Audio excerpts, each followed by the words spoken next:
Students, I am back with a new video. In this video, we are going to deal with the periodicity. Right, students? In earlier video, we have already studied about the classification of elements on the basis of electronic configuration. And in this, we are going to deal with the periodicity. Now, students, what does periodicity means? It means that elements property reoccur after certain period of time. तो बच्चों आप जानते हैं जब भी हम elements को increasing order of atomic number में अरेंज करते हैं, when we arrange elements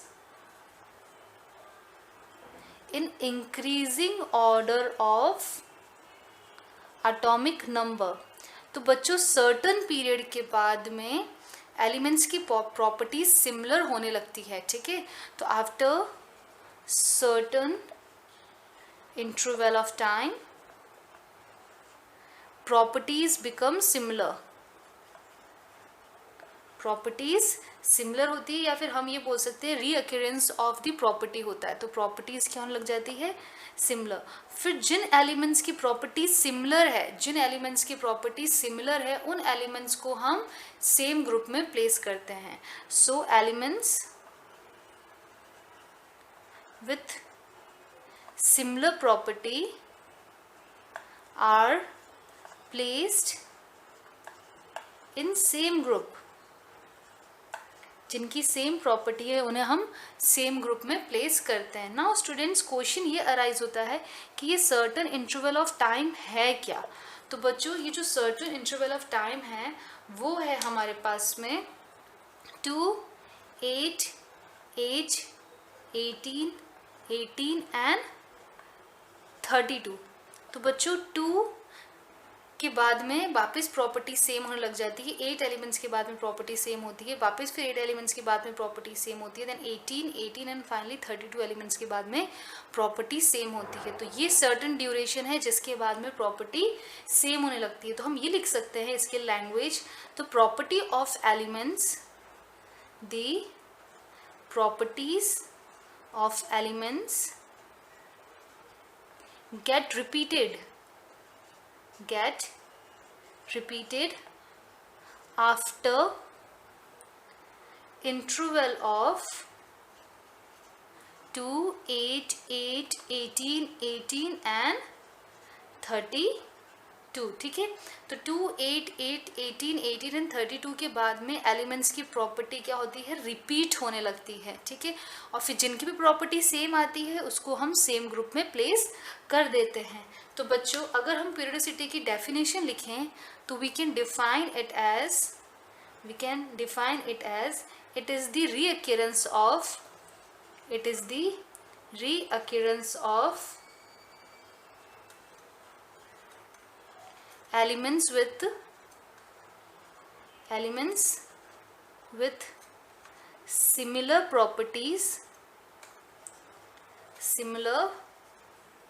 properties after certain interval when these are arranged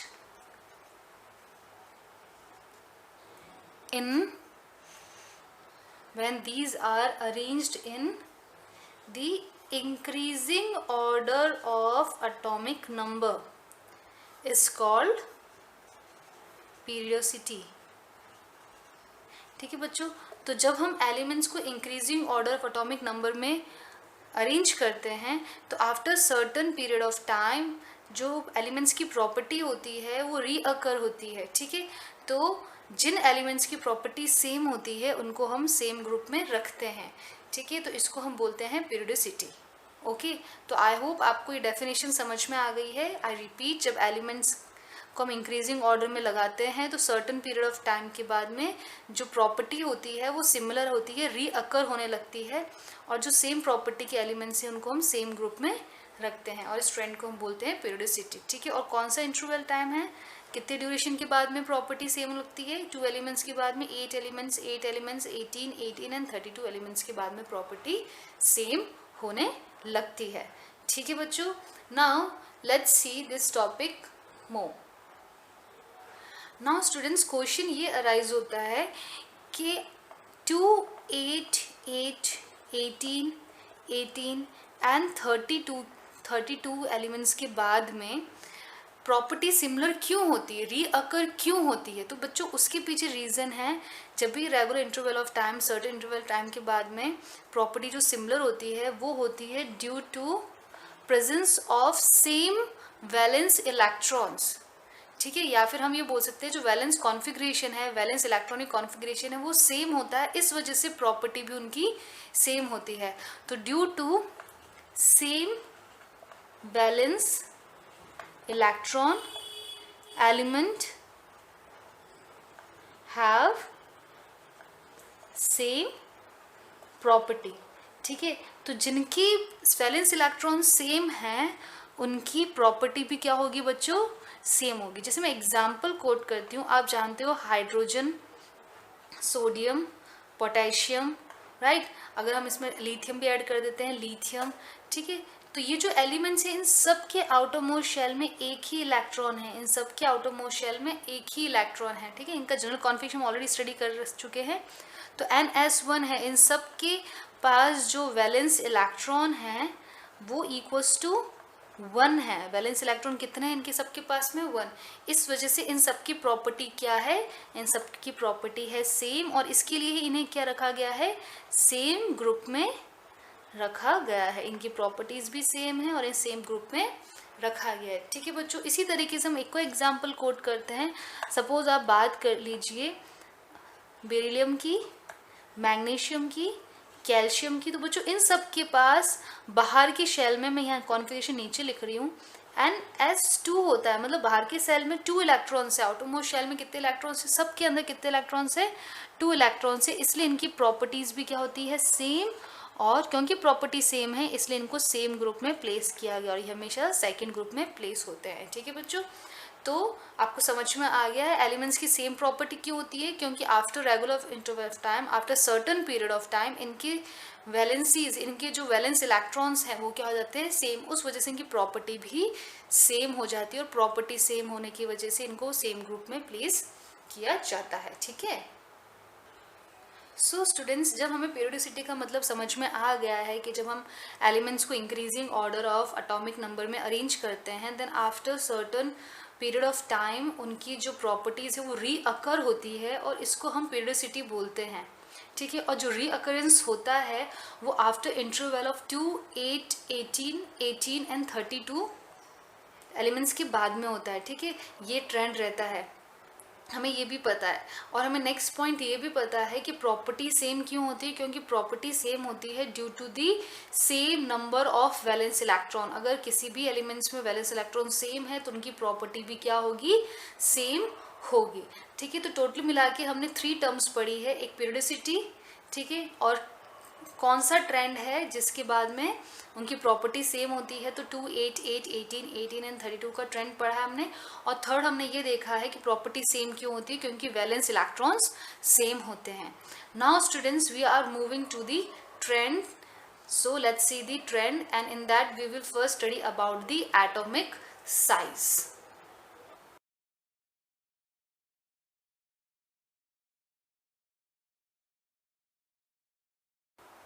So students, the first trend we are going to study is the atomic size or atomic radius. So student, हर एक trend को हम left to right देखेंगे, ठीक है। That is along the period, we will see along the period,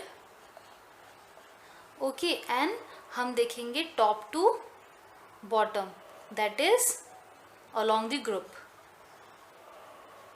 तो हम 2 तरीके से प्रॉपर्टीज़ को देखेंगे, left to right and top to bottom. तो चलो हम एटॉमिक साइज को लेफ़्ट टू राइट स्टडी करते हैं।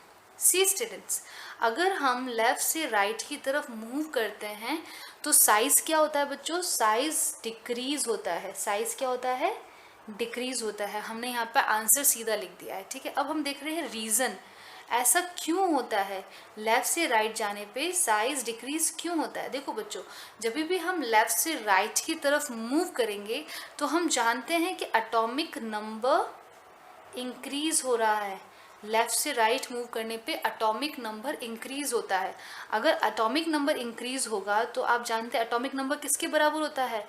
एटॉमिक नंबर इक्वल्स टू होता है प्रोटॉन के, न्यूक्लियस में जो प्रोटॉन है उसके बराबर, ठीक है। और ये प्रोटॉन कहाँ होते हैं? न्यूक्लियस के अंदर होते हैं। तो अगर एटॉमिक नंबर इंक्रीज होगा तो क्या इंक्रीज होगा? प्रोटॉन भी इंक्रीज होंगे। अगर प्रोटॉन इंक्रीज होगा, और प्रोटॉन कहाँ होता है बच्चों? न्यूक्लियस के अंदर। तो अगर प्रोटॉन इंक्रीज होगा तो हम बोलेंगे न्यूक्लियस का चार्ज बढ़ जाएगा, इफेक्टिव न्यूक्लियर चार्ज बढ़ जाएगा, ठीक है। तो क्या बढ़ जाएगा? Effective nuclear charge. जब इफेक्टिव न्यूक्लियर चार्ज बढ़ जाएगा बच्चों तो क्या होगा? ये न्यूक्लियस जो है, पॉजिटिव चार्ज जो है, प्रोटॉन जो है, वो इलेक्ट्रॉन को अपनी तरफ खींचेंगे। अगर अपनी तरफ खींचेंगे तो साइज क्या हो जाएगा? साइज कम हो जाएगा। क्योंकि देखिए बच्चों, अगर एक बात देखिए हम, तो इन सब में जब हम लेफ्ट टू राइट जाते हैं तो नंबर ऑफ शेल क्या होते हैं? सेम होते हैं। जब भी हम लेफ्ट टू राइट मूव करते हैं तो क्या होता है? नंबर ऑफ शेल तो क्या रहते हैं? सेम ही होते हैं, है ना। तो शेल तो सेम है, लेकिन क्या बढ़ रहा है यहाँ पे? प्रोटॉन्स बढ़ रहे हैं। न्यूक्लियस का जो चार्ज है वो बढ़ रहा है। अगर न्यूक्लियस का चार्ज बढ़ रहा है तो ये न्यूक्लियर चार्ज क्या करेगा? उन इलेक्ट्रॉन्स को अपनी तरफ अट्रैक्ट करेगा। अगर अट्रैक्ट करेगा तो देखो सब में शेल तो सेम है, बट अट्रैक्शन बढ़ने की वजह से साइज कम होगा, ठीक है। तो हम जब यहाँ देखते हैं तो यहाँ पे प्रोटॉन कम है, और यहाँ से लेफ्ट से राइट जाएंगे तो प्रोटॉन बढ़ते जाएंगे, क्योंकि एटॉमिक नंबर भी बढ़ता जा रहा है। जब एटॉमिक नंबर बढ़ेगा तो इफेक्टिव न्यूक्लियर चार्ज भी बढ़ेगा। इफेक्टिव न्यूक्लियर चार्ज बढ़ेगा तो साइज कम हो जाएगा, ठीक है बच्चों। तो आपको समझ में आ गया है साइज क्यों कम हो रहा है? क्योंकि इफेक्टिव न्यूक्लियर चार्ज बढ़ रहा है। सिर्फ वन वर्ड आंसर है अपने पास में, ठीक है। और इफेक्टिव न्यूक्लियर चार्ज क्यों बढ़ रहा है? क्योंकि एटॉमिक नंबर बढ़ रहा है। एटॉमिक नंबर बढ़ने से क्या होता है? नंबर ऑफ प्रोटॉन्स बढ़ जाते हैं। प्रोटॉन्स कहाँ होते हैं? न्यूक्लियस में होते हैं। इस वजह से न्यूक्लियर चार्ज बढ़ रहा है। सिंपल, ठीक है। अब हम चलते हैं top to bottom along the group. देखिए बच्चों, अगर हम अलोंग द ग्रुप बात करते हैं तो टॉप से बॉटम जाने पे साइज हमेशा इंक्रीज होता है। जब हम ऊपर से नीचे जाते हैं, ठीक है, अलोंग द ग्रुप जाते हैं ग्रुप में, तो साइज बढ़ता है। चलो इसका भी रीज़न देख लेते हैं, ऐसा क्यों। देखो बच्चों, इसका तो बहुत ही सिंपल रीज़न है। आप जानते हो जब भी आप टॉप टू बॉटम जाते हो तो नंबर ऑफ शेल्स बढ़ते हैं। जैसे कि अगर यहाँ पे हाइड्रोजन में एक शेल है, अगर लिथियम की बात करें तो हम उसमें 2 शेल होते हैं, अगर हम सोडियम की बात करें तो 3 शेल्स होते हैं। तो जब एनर्जी लेवल बढ़ेगा तो साइज भी बढ़ेगा। तो यहाँ पर तो सिंपल आंसर है कि जैसे ही हम टॉप टू बॉटम जाते हैं, अलोंग द ग्रुप जाते हैं, तो एन वैल्यू का मतलब क्या होता है? Number of shells, number of shell या फिर नंबर ऑफ एनर्जी लेवल बढ़ जाता है। तो नंबर ऑफ शेल बढ़ने की वजह से बच्चों, नंबर ऑफ शेल बढ़ने की वजह से साइज क्या हो जाएगा? साइज भी बढ़ जाएगा, ठीक है। डायरेक्टली प्रोपोर्शन है। समझ में आ गया आपको? तो बस सिंपल है, एटॉमिक साइज आपको लेफ्ट टू राइट डिक्रीज होती है and top to bottom increase होता है। क्यों होता है? क्योंकि इसमें एन वैल्यू बढ़ रही है, और इसमें क्यों घट रहा है? क्योंकि इसमें इफेक्टिव न्यूक्लियर चार्ज बढ़ रहा है, ठीक है बच्चों। तो ये बहुत ही सिंपल था। तो इस टॉपिक को थोड़ा और आगे स्टडी करते हैं। So let's move a bit forward. So students, जब हमने ट्रेंड देख ही लिया है तो अब हम एक्चुअल में एटॉमिक साइज या एटॉमिक रेडियस को डिफाइन कर सकते हैं। तो इसकी डेफिनेशन क्या है बच्चों? इसकी डेफिनेशन है, it is a distance between centre of nucleus and outermost shell, and outermost, or we can say valence shell, okay, outermost shell, ठीक है। तो outermost shell वहाँ इलेक्ट्रॉन्स होने चाहिए, बट ऑब्वियस ना, and outermost shell where electrons are present. या तो एक इलेक्ट्रॉन हो या फिर एक से ज़्यादा इलेक्ट्रॉन्स हो, ठीक है। इलेक्ट्रॉन भी लिख सकते हैं हम, इलेक्ट्रॉन्स भी लिख सकते हैं, आर प्रेजेंट, ठीक है। इट मीन्स अगर मैं स्ट्रक्चर ड्रॉ करती हूँ तो ये मेरे पास है सपोज एक एटम, इसमें ये बीच में है nucleus, I am labelling it with the help of green pen. तो बच्चों ये है न्यूक्लियस, ठीक है। और ये लास्ट इलेक्ट्रॉन, ये लास्ट शेल कौन सा है? ये रहा मेरे पास में वैलेंस शेल, और यहाँ पे ये है वैलेंस इलेक्ट्रॉन। वैलेंस का मतलब होता है आउटर मोस्ट इलेक्ट्रॉन, और उसको हम बोलते हैं आउटर मोस्ट शेल। ठीक है, तो बच्चों ये डिस्टेंस है between centre of the nucleus के सेंटर से एंड इलेक्ट्रॉन के बीच में, ये हमारे पास होता है एटॉमिक रेडियस।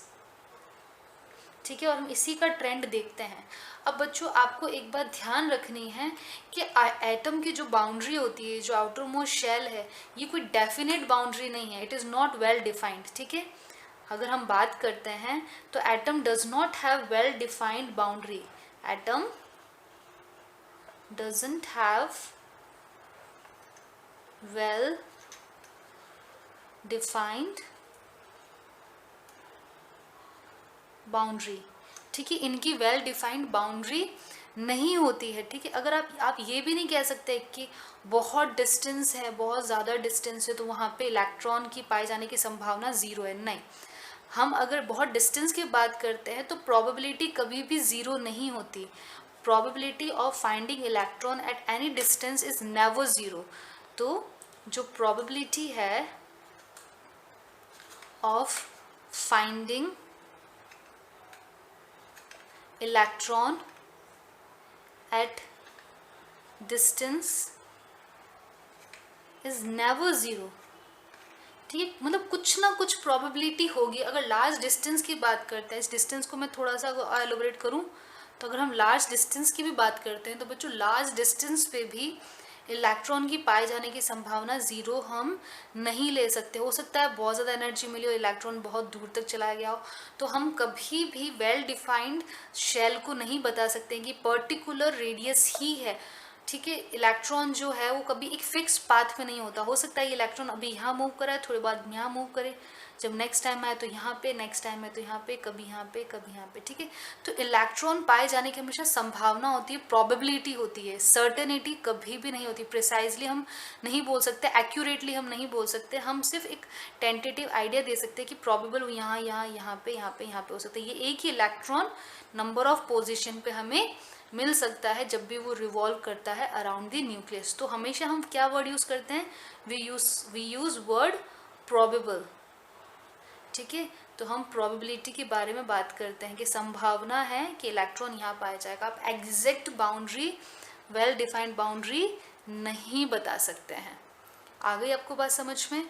तो बच्चों अगर हमें एटॉमिक रेडियस के बारे में, साइज के बारे में डिफाइन करना है तो हम बोलेंगे it is a distance between the centre of nucleus and the valence electron.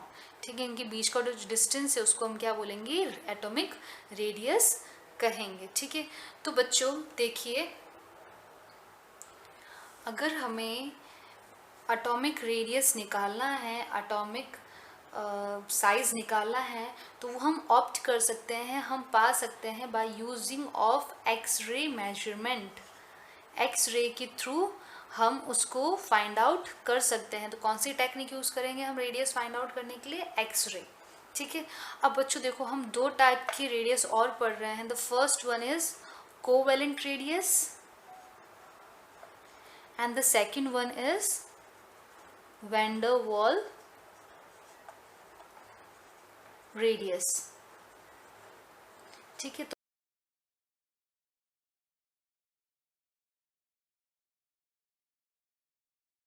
तो देखो बच्चों क्या होता है, पहले हम इसमें एक डायग्राम ड्रॉ करते हैं ताकि इसको समझना हमारे लिए आसान हो जाए। ये हमारे पास में न्यूक्लियस है और ये है हमारे पास में टू एटम। इसको थोड़ा शिफ्ट कर देते हैं ताकि थोड़ा प्रॉपर आ जाए। बच्चों ये अलाइक है, बिल्कुल से सॉरी दोनों लाइक एटम से। ठीक है, दोनों ही एक जैसे एटम है। इसको मान लीजिए ये ए है और ये मान लीजिए हम इसको बी लेते हैं। ठीक है, और इन दोनों के बीच का जो डिस्टेंस है, दो न्यूक्लियस के बीच का डिस्टेंस ये। ठीक है, अब जब आप इसको बीच में से हाफ कर देंगे, जब आप इस लाइन को हाफ कर देंगे तो आपको कौन सा रेडियस मिलेगा, आपको मिलेगा कोवेलेंट रेडियस। इन दोनों के एटम के जब सेंटर से आप लाइन ड्रॉ करते हैं और उसको लाइन को हाफ कर देते हैं तो आपको क्या मिलता है, कोवेलेंट रेडियस। तो कोवेलेंट रेडियस को हम कैसे डिफाइन कर सकते हैं, it can be defined as the half of the distance between two nucleus of two like atom bonded by a single covalent bond. ठीक है, I am writing here definition for you. It is defined as the half of the distance between two nuclei of two like atom. ये दोनों एक जैसे होने चाहिए बच्चों ना. Two atoms bonded together by single covalent bond. By single covalent bond. ठीक है, तो दो न्यूक्लियस के बीच का जो डिस्टेंस है उसका जब हम हाफ करते हैं तो हमें क्या मिलता है? कोवेलेंट रेडियाई मिलता है. ठीक है बच्चों, देखो अब हमको कोवेलेंट रेडियाई फाइंड करना है तो हमें क्या करना पड़ेगा. देखिए आप जो डिस्टेंस है, इस डिस्टेंस को, डायमीटर को, जो डिस्टेंस है इसको कैलकुलेट कर दिए. सपोज ये ए है, ठीक है, और हम जो ये कंसीडर करेंगे ये रेडियस है और ये भी एक रेडियस है. ठीक है, इसको आर ए और इसको आप आर ए मान लीजिए. ठीक है, क्योंकि दोनों बिल्कुल एक जैसे ना, तो हम इसको भी काम करते हैं ए लिख देते हैं, ज़्यादा कन्फ्यूजन नहीं होगा. तो डिस्टेंस जो है ए का, जो डायमीटर है ए को हम डी ए ले रहे हैं. ठीक है, डिस्टेंस जो है लेंथ. और अगर हम रेडियस की बात करें तो एक रेडियस ये रहा हमारे पास में और एक रेडियस ये रहा, तो हम लिखेंगे R A plus R A. ठीक है, R A plus R A किसके बराबर हो जाएगा? 2r a के बराबर, है ना. अब मुझे अगर रेडियस निकालना है, प्रॉपर रेडियस निकालना है, तो हम क्या करेंगे? डिस्टेंस तो हमें पता है, टोटल डिस्टेंस हमें पता है. ठीक है, 2 वैल्यू को हम नीचे ले आए तो आर ए किसके बराबर हो जाएगा? डी ए की बॉन्ड लेंथ और आ जाएगा नीचे 2. तो बच्चों जब इस डिस्टेंस को आप हाफ कर देंगे तो आपको रेडियस मिल जाएगा. और सिंपल सी बात है, जब ये आपको लेंथ दे रखी है, बॉन्ड लेंथ दे रखी है, आप उसका हाफ कर दो तो रेडियस आपको अपना आप ही मिल जाएगा. ठीक है, तो अगर दो डिसिमिलर एलिमेंट्स है, अगर अलग अलग है, मान लीजिए कि ये ए है और बी है, अगर ए और बी के बीच में देखते बच्चों, तो उस केस में क्या होता? उस केस में आप क्या लेते? डी ए बी, और रेडियस क्या होता? ए के लिए radius R A and B के लिए रेडियस हो जाता आर बी. ठीक है बच्चों, तो उस केस में आपको इसको लेना पड़ता आर ए और इसको लेना पड़ता आर बी. तो ये किसके बराबर होता? ये इन दोनों के रेडियस के सम के बराबर होता. अब यहाँ पे आप इक्वल्स टू नहीं ले सकते थे, आर ए नहीं लिखना पड़ता. अगर आप हेट्रोन्यूक्लियर ले रहे हैं, दो अलग अलग एटम ले रहे हैं, उनके बीच में कोवेलेंट बॉन्ड हम देख रहे हैं, तो जो डी होगा वो आर ए और आर बी के बराबर होगा. ठीक है बच्चों, मुझे सपोज आर बी की वैल्यू निकालनी है तो मुझे उसके लिए ये वैल्यू नोन होनी चाहिए और ये वैल्यू नोन होनी चाहिए, तभी मैं निकाल सकती हूँ. अगर मुझे सपोज आर ए का रेडियस निकालना है तो मुझे ये नोन होना चाहिए और ये नोन होना चाहिए. इट मीन्स जो भी हमें थर्ड वैल्यू निकालनी है तो हमें बाकी 2 वैल्यू, फॉर्मूला हमने लिख लिया है, हमें कोई भी वैल्यू निकालनी है तो हमें बाकी 2 वैल्यूज़ पता होनी चाहिए. मतलब हम निकालते क्या है, या तो रेडियस ऑफ ए निकालना है हमें, रेडियस ऑफ बी निकालना है. रेडियस ही निकाल रहे हैं ना हम, तो हमें डी तो पता है ही, हम सीधा स्ट्रक्चर देख के बता देंगे. ठीक है, एक्सरे की हेल्प से हमें नोट डाउन हो जाएगा. लेकिन अगर हमें सपोज आर ए निकालना है तो हमें आर बी भी पता होना चाहिए, तब हम डी और आर बी की हेल्प से आर ए निकाल सकते हैं. ठीक है, तो 2 वैल्यूज हमें पता होनी चाहिए.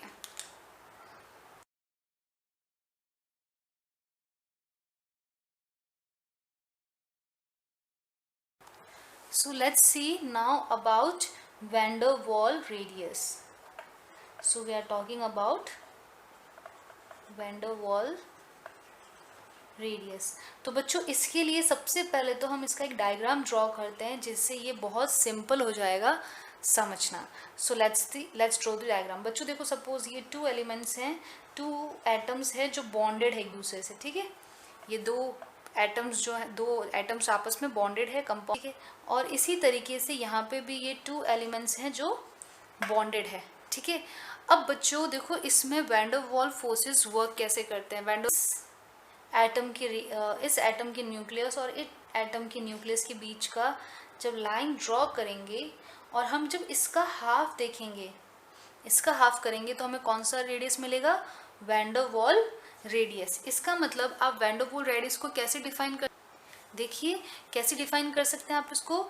ये है half the distance, between the nuclei of two non bonded neighbouring atom. देखो ये जो एटम है ये दूसरे एटम से बॉन्डेड नहीं है, ठीक है। तो इन दोनों जो आपस में बॉन्डेड नहीं है उन दो एटम के डिस्टेंस का जब हम हाफ करेंगे, ठीक है, तो उस केस में हमें क्या मिलेगा, van der Waals radius. So let's see the definition of van der Waals radius. देखिए डेफिनेशन क्या होगा, it is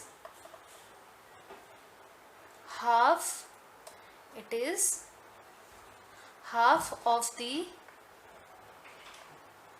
distance between the nuclei of two non-bonded neighboring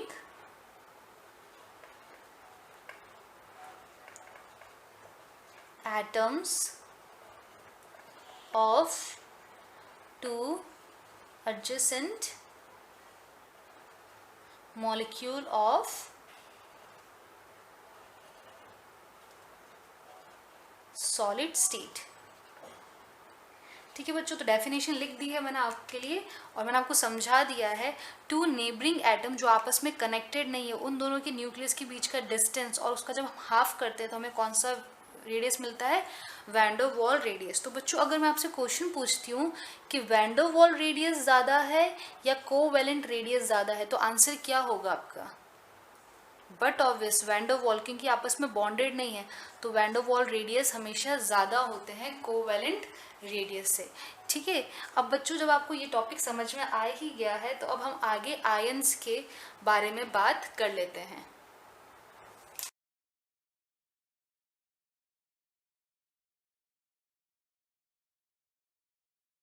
C students, देखिए हम जानते हैं अगर साइज की बात करें तो जो कैटायंस होते हैं वो स्मॉलर होते हैं एनायंस से। कैटायंस क्या होते हैं, स्मॉलर होते हैं एनायन से। ठीक है, अब ऐसा क्यों, कैटायन स्मॉलर क्यों होते हैं, देखिए बच्चों जनरली क्या होता है, प्रोटॉन जितने होते हैं उतने ही इलेक्ट्रॉन होते हैं किसी भी न्यूट्रल एटम में। अगर हम न्यूट्रल की बात करते हैं तो जितने प्रोटॉन हैं उतने के उतने इलेक्ट्रॉन्स होते हैं। ठीक है, अब देखिए बच्चों जब इलेक्ट्रॉन लूज होता है तो क्या बनता है, कैटायन बनता है ना। ये रहा हमारे पास में कैटायन और ये रहा हमारे पास में एनायन। तो जब इलेक्ट्रॉन लूज होता है तो क्या बनता है, कैटायन। तो देखिए अगर इलेक्ट्रॉन लूज हो गया तो इलेक्ट्रॉन कम हो जाएगा, तो हम दिखाएंगे कि इलेक्ट्रॉन्स कम हो गए हैं। तो कौन सा चार्ज बढ़ गया, देखो पॉजिटिव चार्ज बढ़ गया है, प्रोटॉन्स बढ़ गए हैं। बढ़ गए इन द सेंस हम कंपेयर कर रहे हैं। I am not saying that proton add हो गया है, नो, प्रोटॉन ऐड नहीं हुआ है, इलेक्ट्रॉन कम हो गया है। इलेक्ट्रॉन कम होने से अगर हम कंपेयर करें तो पॉजिटिव चार्ज ज़्यादा है, इस वजह से कैटायंस क्या होते हैं, पॉजिटिव चार्ज के होते हैं। ठीक है, पहली चीज़। अब पॉजिटिव चार्ज के हैं ये तो हम समझ गए, बट इनका साइज़ कम क्यों होता है, इनका साइज़ कम इसलिए होता है बच्चों क्योंकि देखो पॉजिटिव चार्ज बढ़ गया है, न्यूक्लियर चार्ज बढ़ गया। अगर न्यूक्लियर चार्ज बढ़ जाएगा तो वो प्रोटॉन कम है तो कम प्रोटॉन को तो वो और इजीली अट्रैक्ट कर लेंगे। तो ये क्या करेंगे, इलेक्ट्रॉन्स को एफिशिएंटली क्या करेंगे, अट्रैक्ट करेंगे। और अट्रैक्ट करने की वजह से क्या होगा बच्चों, अट्रैक्ट करने से साइज कम हो जाएगा। तो कैटायंस का साइज क्या होता है बच्चों, कम होता है। ठीक है, अब देख लिए दूसरा केस हम बात करते हैं। ये फर्स्ट था, ये सेकंड था और ये थर्ड। ठीक है, अगर इलेक्ट्रॉन, प्रोटॉन है हमारे पास में और इलेक्ट्रॉन से, ठीक है, अगर इलेक्ट्रॉन गेन हुआ है, एटम में इलेक्ट्रॉन गेन करे तो इलेक्ट्रॉन्स क्या हो जाएंगे, बढ़ जाएंगे। इसका मतलब प्रोटॉन क्या हो गया, एक तरीके से कंपेयर में कम हो चुके हैं। ठीक है, तो जितने प्रोटॉन हैं वो उतने इलेक्ट्रॉन को तो अट्रैक्ट कर लेंगे, लेकिन कुछ इलेक्ट्रॉन फिर भी एक्स्ट्रा बच जाएंगे। कितने इलेक्ट्रॉन, जितने भी इलेक्ट्रॉन गेन किए हैं वो इलेक्ट्रॉन एक्स्ट्रा बच जाएंगे। तो इसमें क्या होगा, अगर इलेक्ट्रॉन्स एक्स्ट्रा हो रहे हैं तो पहली बात तो क्या होगा, देखो इलेक्ट्रॉन रिपल्शन होगा। अगर इलेक्ट्रॉन रिपल्शन होता है तो साइज वैसे भी बढ़ेगा क्योंकि रिपल्शन से साइज बढ़ता है ना, साइज बढ़ जाएगा। किस वजह से बढ़ेगा, इलेक्ट्रॉन रिपल्शन की वजह से। और दूसरा केस हम ये भी समझ सकते हैं कि इलेक्ट्रॉन्स बढ़ गए हैं तो जो प्रोटॉन्स है वो इलेक्ट्रॉन्स अगर सपोज 10 प्रोटॉन्स है तो वो 10 इलेक्ट्रॉन्स को तो अट्रैक्ट कर लेंगे, लेकिन जो एक्स्ट्रा इलेक्ट्रॉन्स हैं उनको वो अट्रैक्ट एफिशिएंटली नहीं कर पाएंगे। और अगर एफिशिएंटली अट्रैक्ट नहीं कर पाएंगे तो ये बहुत ही लूजली बाउंडेड होंगे बाहर। तो ये जब लूजली बाउंडेड होंगे तो ये फ्री होंगे। अगर ये थोड़े बहुत अगर फ्री हैं तो इनका वॉल्यूम बढ़ जाएगा। क्यों बढ़ जाएगा? वापस same reason, electron electron repulsion की वजह से, ठीक है। तो पॉजिटिव चार्ज ज़्यादा इफेक्टिव नहीं होने की वजह से ऑन इलेक्ट्रॉन क्या हो जाता है, इनका साइज बढ़ जाता है। मतलब हम किसकी बात कर रहे हैं? एनायंस की बात कर रहे हैं कि एनायंस का साइज बढ़ जाता है, ठीक है। अब बढ़ जाता है ये समझ में आ गया। एनायंस पे अब चार्ज नेगेटिव क्यों है? देख लो बच्चों, क्योंकि इलेक्ट्रॉन ज़्यादा है इस वजह से ये नेगेटिव चार्ज के हैं, ठीक है। तो आपको एक फैक्टर समझ में आ गया, इलेक्ट्रॉन इलेक्ट्रॉन रिपल्शन की वजह से साइज बढ़ता है। और दूसरा मैंने आपको बता दिया कि इफेक्टिव न्यूक्लियर चार्ज, मतलब न्यूक्लियस का जो चार्ज है वो क्या हो गया है? कम हो गया है। अगर चार्ज कम हो जाएगा तो अट्रैक्शन भी कम हो जाएगा, अगर अट्रैक्शन कम हो जाएगा तो साइज बढ़ जाएगा। तो ये सेकंड फैक्टर है हमारे पास में, ठीक है बच्चों। तो आपको आयंस के बारे में भी समझ में आ गया है कि कैटायन पॉजिटिव क्यों होता है और इसका साइज कम क्यों होता है, एनायन नेगेटिव क्यों होता है और इसका साइज ज़्यादा क्यों होता है। तो हम ये सब कुछ स्टडी कर चुके हैं इन अ कॉन्सेप्ट वे, ठीक है बच्चों। So this is all about the atomic radius, okay, and ions. So let's move to the next property, next trend, which is ionization potential. Students, as we have already studied about the ions, so let's move to the topic ionic radius. Now it will become easier for us to understand this topic. So let's see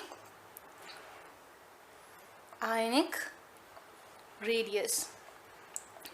So students, till now we have studied that cations are of positive charge and they are having small size, right? And if we talk about anions, then anions have negative charge and they are of large size. So students, if we compare this cation and anion with its parent element, ठीक है। So students, if we compare this cations and anions with its parent atom, then what will happen? See, suppose this is the parent atom and this is the cation of that particular atom. So students, parent atom बड़ा होगा या cationic atom बड़ा होगा? But obvious हमने कहा है cations छोटे होते हैं, तो बट ऑब्वियस क्या ज़्यादा होगा, किसका साइज ज़्यादा होगा? पेरेंट एटम का। एग्जाम्पल कोट करते हैं, जैसे कि Na है हमारे पास में और एक है Na+, ठीक है। तो अगर हम साइज़ को कंपेयर करते हैं तो Na का साइज़ ज़्यादा होगा और Na+ का साइज़ कम होगा। क्यों कम होगा? ये हम ऑलरेडी अभी थोड़ी देर पहले स्टडी कर चुके हैं, ठीक है। एक और एग्जांपल ले लेते हैं। सपोज हमारे पास में F है, F नेगेटिव है, ठीक है। तो किसका साइज ज़्यादा होगा? एनायन का साइज ज़्यादा होगा। हम ऑलरेडी पढ़ चुके हैं कि अगर हम पेरेंट एटम की बात करते हैं और उसको कंपेयर करते हैं एनायन से, तो एनायन का साइज क्या होता है बच्चों? बड़ा होता है। क्यों बड़ा होता है? क्योंकि हम पढ़ चुके हैं न्यूक्लियस का जो अट्रैक्शन फोर्स होता है टुवर्ड्स दी वैलेंस इलेक्ट्रॉन वो कम हो जाता है। इफेक्टिव न्यूक्लियर चार्ज कम हो जाने की वजह से यहाँ पे एनायन का साइज बढ़ जाता है, या फिर हम ये भी बोल सकते हैं रिपल्शन बढ़ने से एनायन का साइज बढ़ जाता है, ठीक है। और कैटायंस में क्या होता है? इफेक्टिव न्यूक्लियर चार्ज ज़्यादा होने की वजह से जो न्यूक्लियस होता है वो इलेक्ट्रॉन को, तो न्यूक्लियस जो होता है वो इलेक्ट्रॉन को अपनी तरफ अट्रैक्ट करता है, जिसकी वजह से जो न्यूक्लियस होता है उसका साइज छोटा हो जाता है, ठीक है बच्चों। तो हमने ये पढ़ लिया है, तो लेट्स सी दी कंक्लूजन। और हम इसको फाइंड आउट कैसे कर सकते हैं वो फॉर्मूला भी देख लेते हैं। नाउ सी स्टूडेंट्स, फॉर्मूला है हमारे पास में to find out the size. Formula is Z/E, जहाँ पे Z क्या है बच्चों? Z है न्यूक्लियर चार्ज, मतलब नंबर ऑफ प्रोटॉन्स की बात कर रहे हैं। It is a nuclear charge इसका मतलब क्या है, हम प्रोटॉन की बात कर रहे हैं, ठीक है। और यहाँ पे नीचे ई का क्या मतलब है, ई का मतलब है नंबर ऑफ इलेक्ट्रॉन्स, ठीक है। तो अगर आपको न्यूक्लियर चार्ज पता है, दैट इज एटॉमिक नंबर पता है, या फिर नंबर ऑफ प्रोटॉन्स पता है, तो आप इसको डिवाइड करेंगे टोटल नंबर ऑफ इलेक्ट्रॉन से और आपको Z/E का रेशियो मिल जाएगा, ठीक है। अच्छा बच्चों, अगर Z/E का रेशियो ज़्यादा है, Z/E का रेशियो अगर ज़्यादा है, कंपैरिजन करेंगे अगर हम, और अगर इसका रेशियो ज़्यादा आता है तो ध्यान रखना साइज़ क्या होगा, कम होगा। साइज़ क्या होगा, कम होगा। अगर Z/E का रेशियो कम आता है तो साइज़ क्या होगा, ज़्यादा होगा। दोनों ही इन्वर्सली प्रोपोर्शन चलते हैं, ठीक है। रेशियो देखना है आपको, रेशियो की वैल्यू अगर ज़्यादा है तो साइज़ कम, रेशियो की वैल्यू कम तो साइज़ ज़्यादा। सो let's see the example using this formula, ठीक है। तो Z/E से हम कैसे साइज़ को मेजर कर सकते हैं वो देखते हैं। So examples are, suppose let take example of Na then Na+, हम इन दोनों को कंपेयर करेंगे, ठीक है। उसके बाद में हम एग्जाम्पल ले लेते हैं Cl को, इसको हम कंपेयर करेंगे। उसके बाद हम एक और एग्जाम्पल लेते हैं, फॉर एग्जाम्पल Fe2+ ले लेते हैं, दोनों ही चार्ज ले लेते हैं, ठीक है। और Fe3+, इनको हम कंपेयर करेंगे, ठीक है बच्चों। फॉर्मूला क्या यूज़ करने वाले हम, Z/E। तो आप जानते हो जो सोडियम है उसका एटॉमिक नंबर या प्रोटॉन्स कितने होते हैं, उसमें 11, और जितने, क्योंकि न्यूट्रल एटम है तो जितने प्रोटॉन होंगे उतने ही इलेक्ट्रॉन्स होंगे, तो इसमें हो जाएगा 11। तो इसका आंसर क्या हो जाएगा, 1.0, ठीक है, रेशियो। अब हम इसका देखते हैं, तो Z वैल्यू तो सेम ही रहेगी क्योंकि एक ही एटम है दोनों, ठीक है। लेकिन जिसमें प्रोटॉन जो है वो 11 है, लेकिन इलेक्ट्रॉन एक कम हो चुका है, प्लस है मतलब इलेक्ट्रॉन लूज हो चुका है, तो कितना हो जाएगा यहाँ पे 10, ठीक है ना। कोई भी न्यूट्रल स्पीसीज है, जब मैं कॉन्सेप्ट समझाया था मैंने आपको, तो न्यूट्रल स्पीसीज में बताया था कि जितना प्रोटॉन है उतना ही इलेक्ट्रॉन होता है, ठीक है। तो यहाँ पे जितना प्रोटॉन है उतना ही इलेक्ट्रॉन है, लेकिन क्योंकि यहाँ पे एक इलेक्ट्रॉन लूज हो गया है इसलिए यहाँ पे हम क्या लिख रहे हैं, 10। अब बच्चों इसको हम सॉल्व करेंगे तो हमें क्या मिलेगा, 1.1, ठीक है। समझ में आ गया। आप इस 10 को जब इधर ले जाएंगे तो -10 हो जाएगा, मतलब 1.1, ठीक है, मतलब 10⁻⁻1 तो 1.1। अब इन दोनों को आप देखेंगे बच्चों, तो कौन सी वैल्यू ज़्यादा है, ये वैल्यू ज़्यादा है। जब Z/E की वैल्यू ज़्यादा मिलती है तो मैंने क्या कहा था, साइज़ क्या होता है, कम। तो अब अगर मैं इसके हिसाब से बताऊं तो वैल्यू जो है वो इसकी ज़्यादा है तो साइज़ इसका कम होगा। तो अगर हम बात करते हैं साइज़ की तो Na+ का साइज़ कम होगा, ठीक है। ये हम साइज़ की बात कर रहे हैं, ओके। चलो इसका एग्जांपल देख लेते हैं। I am using another colour pen.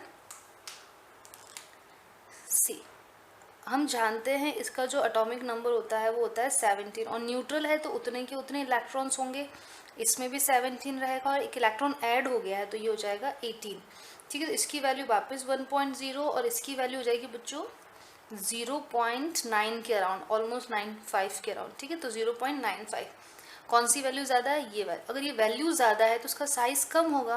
तो अगर हम साइज़ की बात करते हैं तो जिसकी वैल्यू ज़्यादा उसका साइज़ कम, इसकी वैल्यू कम है तो उसका साइज़ ज़्यादा है, ठीक है। अब एक और एग्जांपल ले लेते हैं हम।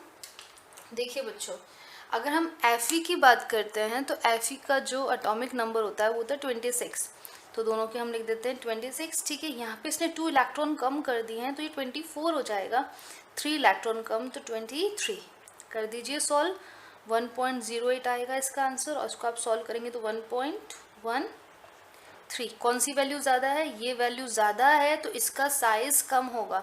तो अगर हम Fe2+ और Fe3+ को कंपेयर करेंगे तो देखो वैल्यू इसकी ज़्यादा आ रही है, तो साइज़ के हिसाब से हम देखेंगे तो क्या होगा, जिसकी वैल्यू ज़्यादा उसकी साइज़ कम, मतलब Fe2+ के कंपेयर में Fe3+ का साइज़ कम होगा, ठीक है बच्चों। तो ये आपके पास में फॉर्मूला है, और फॉर्मूला क्या है, एक दूसरे से इन्वर्सली प्रोपोर्शन है। वैल्यू ज़्यादा आएगी तो साइज़ कम होगा, ठीक है। इस तरीके से आप इस फॉर्मूले को यूटिलाइज कर सकते हैं। और इन जनरल भी आप देख सकते हैं, कोई भी पेरेंट एटम है और उसी एटम का अगर पॉजिटिव चार्ज है तो पॉजिटिव चार्ज वाला साइज में कम होगा। क्यों कम होगा? क्योंकि इफेक्टिव न्यूक्लियर चार्ज ज़्यादा हो रहा है। ठीक है, पेरेंट एटम है और अगर एनायन है तो एनायन का साइज ज़्यादा होगा। क्यों? सिंपल देख लीजिए, या तो इफेक्टिव न्यूक्लियर चार्ज कम है या फिर इलेक्ट्रॉन रिपल्शन ज़्यादा। ये हम ऑलरेडी अभी डिटेल में आयन कॉन्सेप्ट में पढ़ चुके हैं। ठीक है, ये तो हम एप्लीकेटिव पार्ट यूज़ कर रहे हैं इसका। ठीक है बच्चों, तो अब हम चलते हैं इसके आगे कंक्लूजन की तरफ। So conclusion is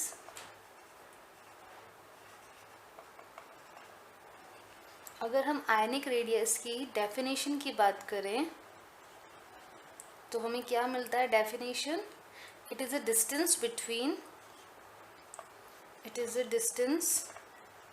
between nucleus and outermost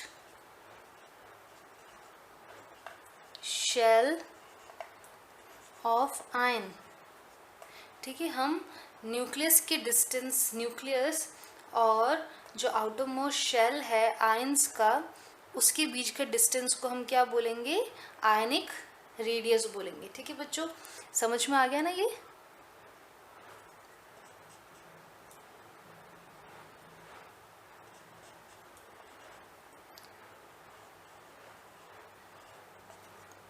now अगर हमें ये समझ में आ गया तो हम ये भी जान चुके हैं कि एनायन का साइज़ जो होता है हमेशा ज़्यादा होता है, कैटायंस के साइज़ हमेशा कम होते हैं।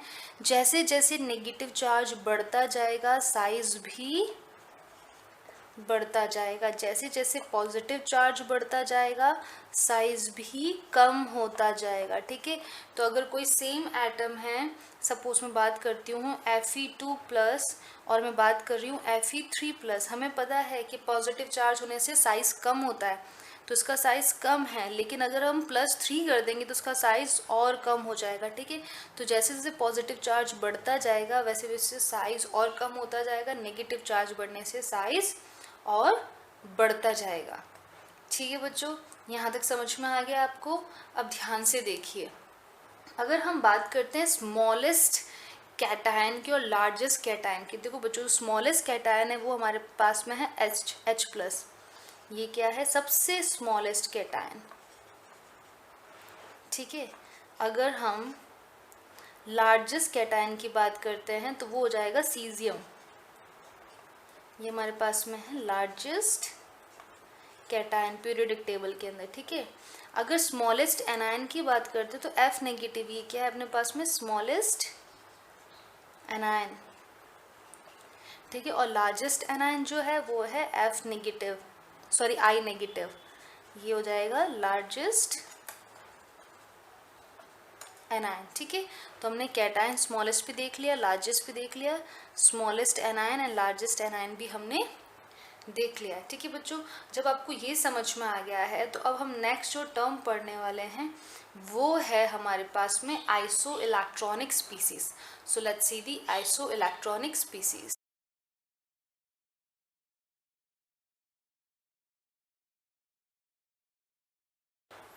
Now students, iso electronic species means चाहे वो एटम हो या फिर आयन हो, उनमें अगर सेम नंबर ऑफ इलेक्ट्रॉन्स हैं, any atom or ion if they have same number of electrons, तो उस केस में हम उनको बोलेंगे iso electronic species. So what is the definition? ions or atoms having same number of electron are called isoelectronic species। ठीक है, उनको हम क्या कहते हैं? आइसो इलेक्ट्रॉनिक स्पीसीज कहते हैं। चलो एग्जाम्पल देखते हैं इसके। देखो बच्चों, अगर मेरे पास में सपोज हम ले लेते हैं एक N2, ठीक है, और दूसरा जो एग्जाम्पल हम ले रहे हैं वो है सपोज C2 हम ले लेते हैं सपोज 2-, जस्ट एन एग्जाम्पल। ठीक है, तो देखिए यहाँ पे 2 नाइट्रोजन हैं, एक नाइट्रोजन के पास 7 इलेक्ट्रॉन्स होते हैं, तो 2 नाइट्रोजन के पास कितने हो जाएंगे? Total 14 electrons. अब देखो यहाँ पे 2 कार्बन हैं ठीक है, एक कार्बन के पास में 6 इलेक्ट्रॉन हो गए, 2 कार्बन के पास कितने हो जाएंगे 12, और यहाँ पे कितने इलेक्ट्रॉन ऐड हो रहे हैं 2 इलेक्ट्रॉन्स, तो यहाँ पे हम कर देंगे +2, तो कितने हो जाएंगे 6 2 12 +2 14 इलेक्ट्रॉन। इसका मतलब ये हुआ ये दोनों क्या है, आइसोइलेक्ट्रॉनिक स्पीसीज है। ठीक है, एक और एग्जांपल ले लेते हैं। सपोज हमारे पास O2 दे रखा है, ठीक है, O2 अगर हमारे पास में है तो देखिए, और इस पर अगर चार्ज भी होना चाहिए, ठीक है, तो एक बार चार्ज ले लेते हैं हम, सपोज 2+, ठीक है, तो देखो 2 ऑक्सीजन है और एक ऑक्सीजन पे जो वैलेंस इलेक्ट्रॉन्स होते हैं वो होता है इसका 8, ठीक है, और इसमें कितने इलेक्ट्रॉन लूज हुए हैं 2 इलेक्ट्रॉन, तो -2 कर दीजिए, तो 8 2 16, 16 - 2 कितना हो जाएगा 14 इलेक्ट्रॉन्स। तो बच्चों इस तरीके से जब कोई भी स्पीसीज के सेम नंबर ऑफ इलेक्ट्रॉन्स मिलते हैं तो इनको हम बोलते हैं आइसो इलेक्ट्रॉनिक स्पीसीज।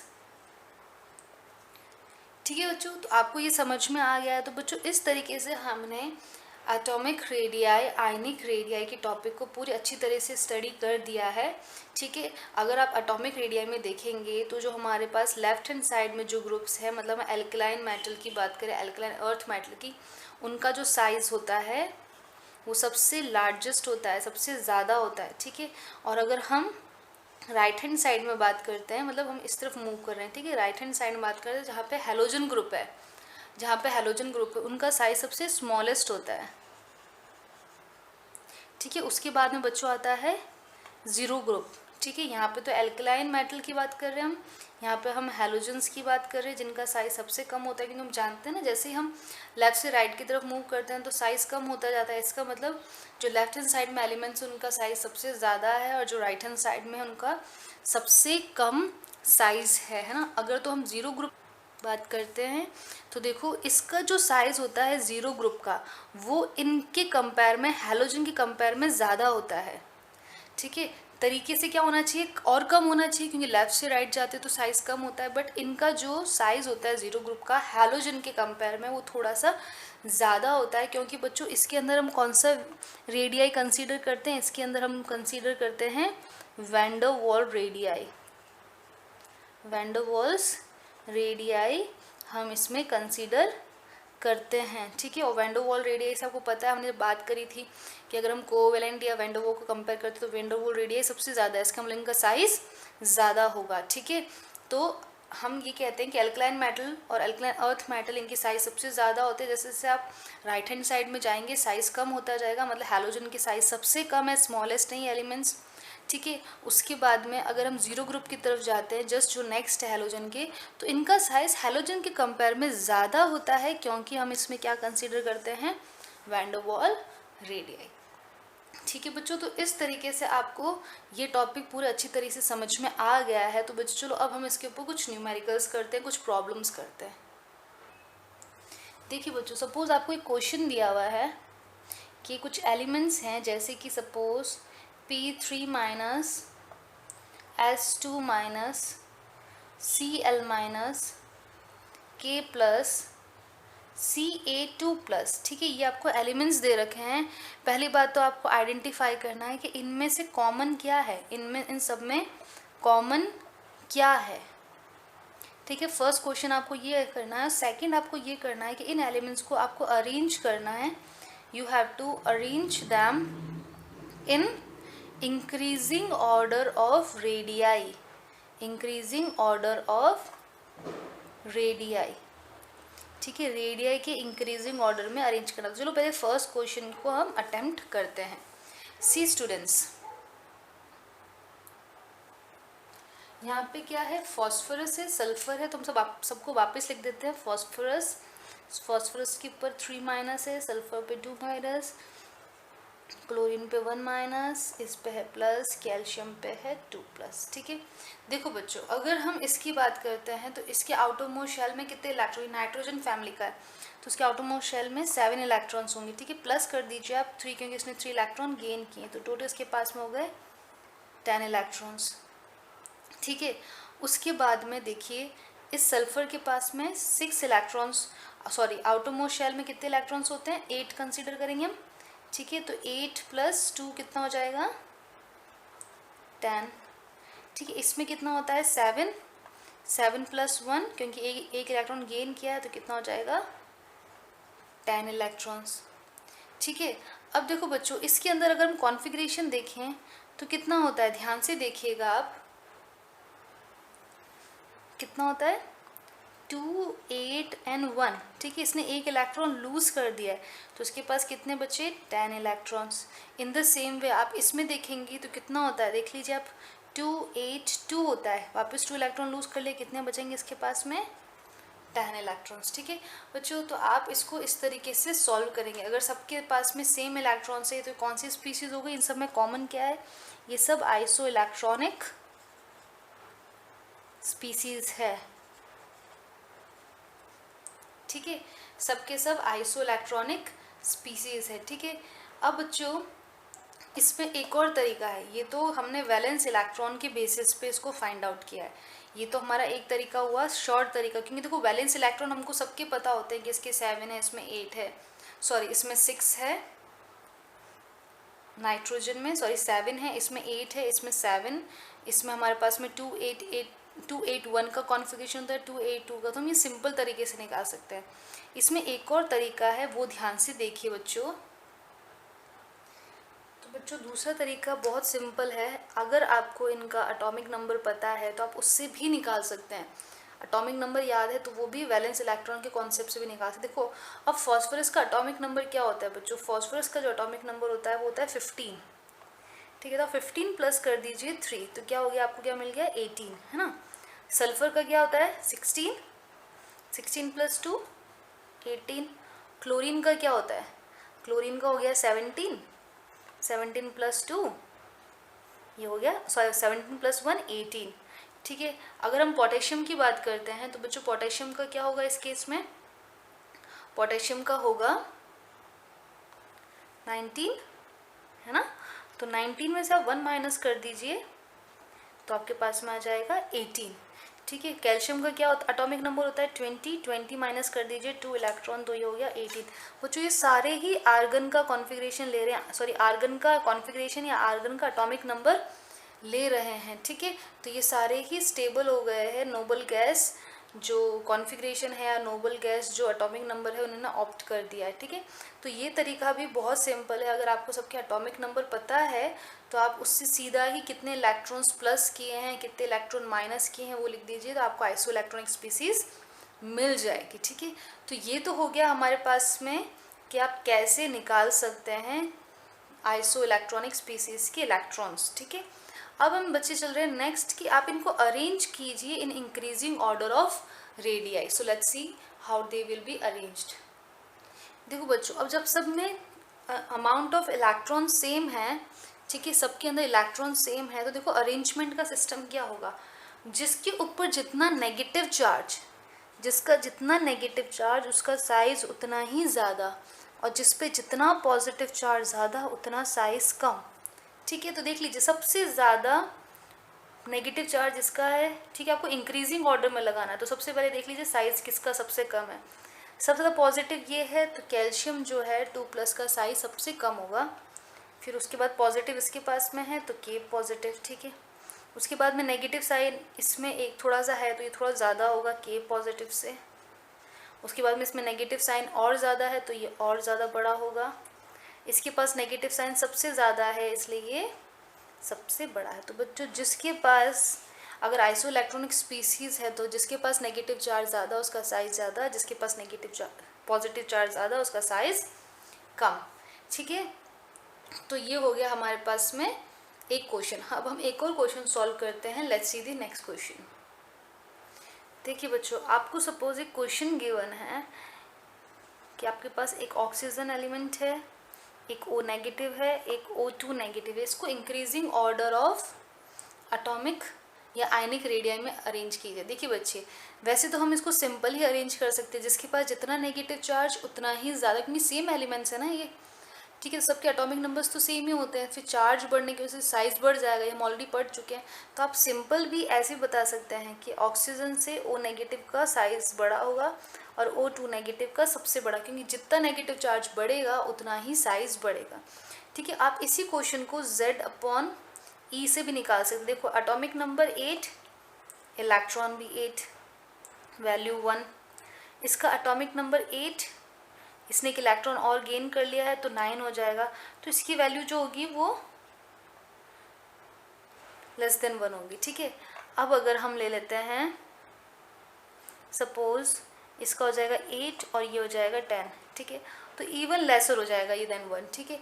तो बच्चा जितना लेसर है 1 से उतना ही साइज ज़्यादा, और जितना ये उससे थोड़ा सा, देखो इसकी ये बहुत कम अमाउंट का है, ये इसकी जो रेशियो निकल रहा है, सॉरी इसका जो रेशियो निकल रहा है वो बहुत ही कम निकल रहा है। तो रेशियो जब कम निकलेगा तो साइज़ बढ़ जाएगा। इसके कंपेयर में इसका रेशियो थोड़ा सा ज़्यादा है तो साइज़ थोड़ा सा कम, इसका रेशियो सबसे ज़्यादा है तो साइज़ सबसे कम।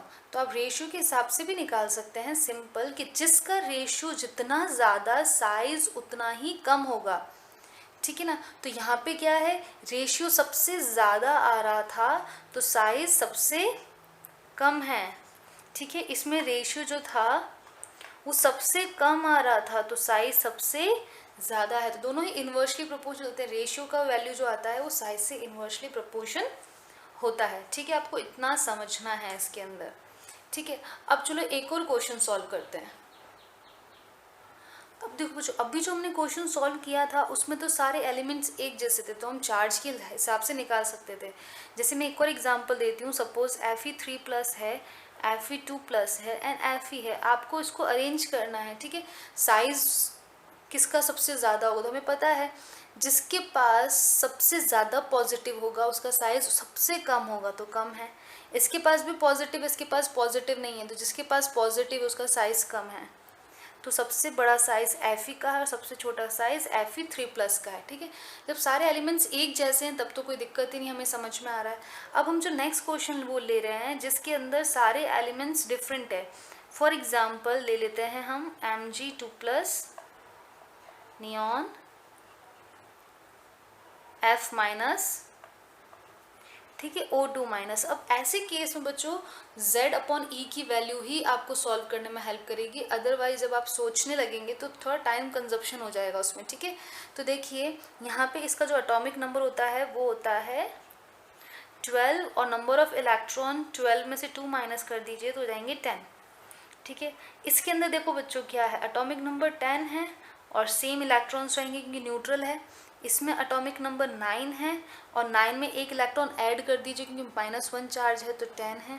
इसमें एटॉमिक नंबर 8 है और 8 में 2 इलेक्ट्रॉन ऐड कर दीजिए तो 10 है, ठीक है। तो देखो इसकी वैल्यू हो जाएगी 1.2, 1, 0.9, 0.8।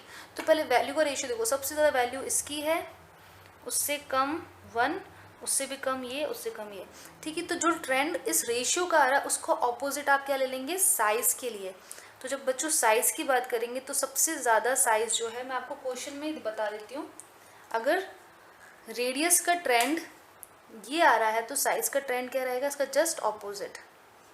तो सबसे ज़्यादा साइज़ इसका है और सबसे कम साइज़ इसका है, ठीक है। और मैंने इसके लिए आपको बता भी दिया था कि अगर सारे आइसोइलेक्ट्रॉनिक स्पीसीज़ हो, ऐसा कोई कंडीशन हो, तो जिसके पास जितना पॉजिटिव चार्ज उतना उसका साइज़ कम, जितना नेगेटिव चार्ज उसका साइज़ ज़्यादा, और बीच में न्यूट्रल एटम्स आएंगे, ठीक है। तो ये हमारे पास में हो गई प्रॉब्लम सॉल्विंग।